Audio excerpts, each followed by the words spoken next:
ابو جعفر منصور دمانقی نے حکم دیا کہ جعفر صادق کے گھر کو آگ لگا دو.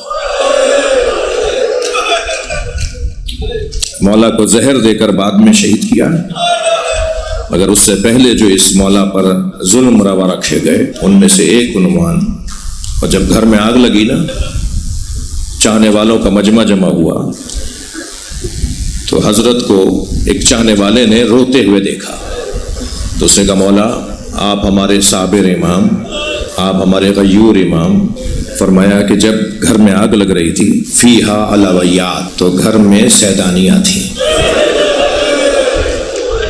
گھر میں نبی زادیاں تھیں، اجرکم اللہ. گھر میں بیویاں تھیں، ہن تنتقل من حجرۃ الی حجرہ. جب آگ لگ رہی تھی تو وہ ایک حجرے سے دوسرے حجرے میں جا رہی تھی. من مکان الی مکان، ایک جگہ سے دوسری جگہ جا رہی تھی. یہ کہتے ہوئے امام نے فرمایا میری سب سے چھوٹی بیٹی فاطمہ کے دامن میں آگ لگی. میں گھر کی بیویوں کے کپڑوں میں دامنوں میں لگی ہوئی آگ چھڑا رہا تھا کہ میری نگاہ میری اپنی بیٹی فاطمہ تک گئی، جس کے بغیر میرا دن نہیں گزرتا. وہ مجھے فریاد کر کے کہہ رہی تھی بابا مجھے بچائیں، تو میں نے اس کے دامن سے آگ چھڑائی. اور یہ کہہ کر دونوں ہاتھوں سے سر پکڑ کر امام بیٹھے، دونوں ہاتھ سر پر رکھ کر بیٹھے اور زہر و قطار گریہ کیا. پھر چاہنے والے نے کہا مولا حوصلہ کیجئے، تو فرمایا مجھے کربلا میں جلتے ہوئے خیمے یاد آ رہا ہے. اجرکم اللہ، اجرکم اللہ، اجرکم اللہ. حق ہے جن کے مذہب میں رونا جائز ہے وہ تکلف کر کے نہ روئیں، اور جسے رونا نہ آ رہا ہو اللہ سے آنسو مانگے. یہ جو قطرہ اشک ہے نا اہل بیت کے غم میں، یہ ہمارے مرنے کے بعد ہمارے بہت کام آئے گا، اس دنیا میں بھی کام آئے گا. اجرکم اللہ، اجرکم اللہ. عزادارو بس مجلس تو ہو گئی، آپ نے گریہ کر لیا. جب شام سے قافلہ رہا ہو کر جا رہا تھا نا، تو امام سجاد نے محملیں تیار کروائیں. جب محملیں آمادہ ہو گئیں تو فرمایا پھوپھی اماں سب بیویوں سے کہیں کہ وہ آ کے بیٹھ جائیں. جب سب بیویاں بیٹھ گئیں تو امام نے پھر فرمایا پھوپھی اماں سب بیٹھ گئی ہیں، قافلہ رواں ہو. تو بی بی زینب کی آواز آئی زین العابدین بھابھی رباب نظر نہیں آ رہی. ایک ماں کی مجلس ترحیم بھی ہے، ایک باپ کی مجلس ترحیم بھی ہے. مجلس میں میری بہنیں بھی تشریف فرما ہیں، دودھ پلاتے ہوئے پیتے ہوئے بچوں کی مائیں بھی بیٹھی ہوں گی، اور جن گھروں میں دودھ پیتے بچے ہیں ان گھروں کے مرد بھی بیٹھے ہوں گے. سلام ہو جناب رباب پر. دو ہی کمائیاں تھیں جناب رباب کے پاس، ایک علی اصغر ایک سکینہ. بھئی اپنی آوازوں کو آزاد کریں، میں بس ایسے ہی آہستہ آہستہ ہی پڑھوں گا. ایک کو اجلا سا کرتا پہنا کر امام حسین کی گود میں دے دیا، بال جھنڈولوں میں کنگھی کی، آنکھوں میں سرما دیا. میں نے یہ جملے کسی کتاب میں تو نہیں پڑھے، مگر میں نے ذیشان حیدر جوادی سے سنے. ایک متقی عالم دین، ایک مجتہد، ایک آیت اللہ عالم دین نے یہ جملے پڑھے ہیں، تو میں ان کا نام لے کے نقل کر رہا ہوں کہ جب بی بی رباب نے بالوں میں کنگھی کر دی، آنکھوں میں سرما دے دیا، اجلا سا کرتا پہنا دیا، تو بی بی نے پیشانی کا بوسہ دیتے ہوئے کہا اگر دادی زہرا نے جنت میں پوچھا تیری ماں نے منہ کیوں نہیں دھلایا، تو کہہ دینا میری ماں کے پاس پلانے کو دودھ نہیں.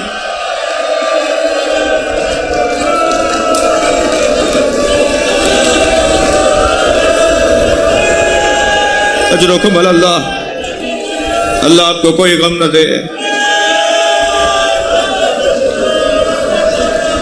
میرے ایک ہندوستان کے دوست مجھ سے کہہ رہے تھے کہ ان کے شہر بنارس سے روز عاشور تعزیے کا ذوالجنہ کا جلوس برآمد ہو کر بنارس کی کربلا میں جا کے ختم ہوتا ہے. کہنے لگے جلوس نکلا تو ہم 4-6 دوستوں نے طے کیا کہ ہم ذرا آگے جاتے ہیں تاکہ انتظامات دیکھ سکیں. کہتے ہیں ہم آگے جا رہے تھے، جلوس پیچھے تھا، تو ایک چوک پر ہزاروں کی تعداد میں ہندو عورتیں کھڑی نظر آئیں. کہنے لگے اس پہ بھی کوئی خاص تعجب نہیں ہوا، لیکن جب ہم قریب سے گزرنے لگے تو ایک اور بات ہمیں محسوس ہوئی کہ ہر گود میں دودھ پیتا بچہ ہے. تو کہنے لگے جب ہم برابر سے گزرے تو ایک عورت کی آواز آئی بھائی مسلمان لگتے ہو. تو کہنے لگے میں نے انہیں کہا ہاں مسلمان ہیں، ہم مسلمان ہیں. کہنے لگے مسلمان ہو تو بتاؤ بابا حسین کا جلوس کب آئے گا. کہنے لگے میں نے کہا تمہیں بابا حسین کے جلوس کا انتظار کیوں ہے؟ کہنے لگے تمہیں نہیں پتا آج حسین کا بچہ بھوکا مارا گیا، آج ہم اپنے بچوں کو اس وقت تک دودھ نہیں پلاتے جب تک تعزیہ دفنا نہ دیا جائے۔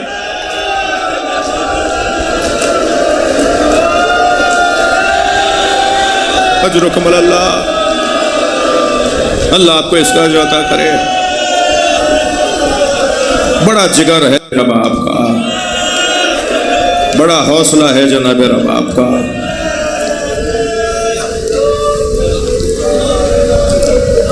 شام غریبہ میں پانی آیا، کھانا آیا۔ میری تحقیق نہیں ہے کہ کس کے گھر سے کہاں سے کھانا اور پانی آیا، مگر جب سب لٹ گیا، خیمے جل گئے، عاشور کا دن ڈھل گیا، اندھیری رات آ گئی، تو پھر کھانا اور پانی آیا۔ تو سب سے پہلے جناب زینب نے جناب سکینہ کو پانی دیا۔ تو بی بی نے فرمایا پھوپھی اماں آپ مجھ سے زیادہ پیاسی ہیں۔ تو فرمایا سکینہ پہلے بچے پانی پیتے ہیں پھر بڑے پانی پیتے ہیں۔ تو یہ سن کے کوزہ اٹھایا اور اندھیرے بیابان میں جانے لگی۔ اجرکم اللہ۔ تو جناب زینب کی آواز آئی سکینہ اندھیرے میں کہاں جا رہی ہو؟ تو فرمایا پھوپھی اماں میرا بھائی علی اصغر پانی پینے گیا تھا، میں اسے پانی پلانے جا رہا۔ کیسے بیویوں نے جناب سکینہ کو روکا اس کا بیان بہت مشکل ہے۔ سب بیویوں کو جناب زینب نے پانی پلایا، کچھ کھانا کھایا۔ جب سب نے پانی پی لیا، کھانا کھا لیا، تو امام سجاد کے برابر میں آ کے بیٹھی بی بی زینب اور فرمایا زین العابدین سب نے پانی پیا ہے، کھانا کھایا ہے، مگر بھابھی رباب نہیں پی رہی۔ جو جہاں بیٹھا ہے جس کے مذہب میں رونا جائز ہے اس کی آواز بلند ہو، بی بی راضی ہو۔ فرمایا بھابھی رباب پانی نہیں پی رہی۔ امام سجاد جیسے چھوٹے بچے ماؤں کے برابر میں آ کے بیٹھتے ہیں نا، ایسے جناب رباب کے برابر میں آ کے بیٹھے اور کہا اماں پانی پی لے۔ اب حکم امام ہے تو اس کے آگے تو بی بی کو کچھ نہیں کہنا تھا۔ تو پھر فرمایا ہاں زینب مجھے پانی دے دو، مگر ایک ایک گھونٹ پر دریا دریا آنسو بہائے۔ جناب رباب نے ایک ایک گھونٹ پہ دریا دریا آنسو بہائے۔ ایک ایک گھونٹ اتارنا بی بی کے حلق سے مشکل تھا۔ ہاں پیا پانی بی بی نے، کچھ کھانا بھی کھایا۔ جن گھروں میں دودھ پیتے بچے میں نے اشارہ دیا تھا وہ میری بات کو زیادہ محسوس کریں۔ بی بی کا ادب مانے ہے، میں اشارے میں بات کروں گا، صراحت نہیں کر سکتا۔ بی بی نے شام غریبہ میں کچھ پانی پیا، کچھ کھانا کھایا۔ آدھی رات ہوئی، بیویوں کی گودی میں تلاش کرنے لگی، کبھی جلے ہوئے خیموں کی عقب میں جا کر کچھ ڈھونڈنے لگی، کبھی جہاں ٹیلا نظر آتا تھا اسے سہلانے لگی۔ جناب زینب سے رہا نہیں کہ آگے بڑھ کر کہا بی بی آپ مضطرب کیوں ہیں؟ فرما لگی زینب مجھے علی اصغر یاد آ رہا، میرا بچہ بھوکا مار دیا۔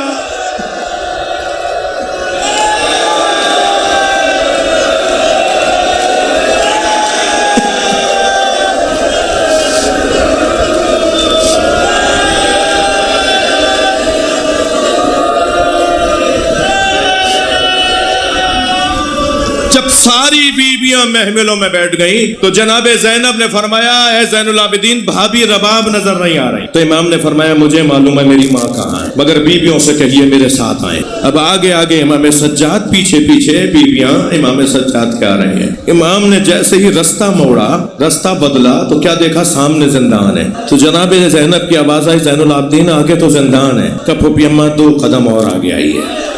اب جو زندان شام میں قدم رکھا تو کیا دیکھا؟ جیسے کوئی ماں اپنے بچے کو سینے سے لگائے ہو، ایسے جناب رباب نے قبر سکینہ کو سینے سے لگایا ہوا ہے۔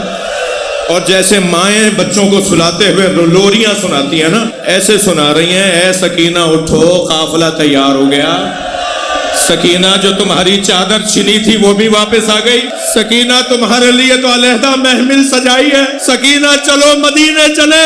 جناب زینب کی آواز آئی بھابھی قافلہ تیار ہے چلیے۔ تو کچھ سر اٹھا کر دیکھا اور فرمایا میرا مدینے میں کون ہے؟ میرا والی کربلا میں رہ گیا، میری بچی اکیلی ہے۔ اجرکم اللہ۔ امام سجاد نے فرمایا اماں قافلہ تیار ہے۔ بی بی اٹھی پھر واپس آ گئی، پھر آئی پھر چلی گئی۔ جب تک قافلہ چلنا شروع نہیں ہوا بی بی نے بی بی سکینہ کی قبر چھوڑی نہیں۔ بہت دیر لگائی۔ میں نے ایک جملہ میں کہنا چاہ رہا تھا، ایک منظر پیش کرنا چاہ رہا تھا۔ عزادارو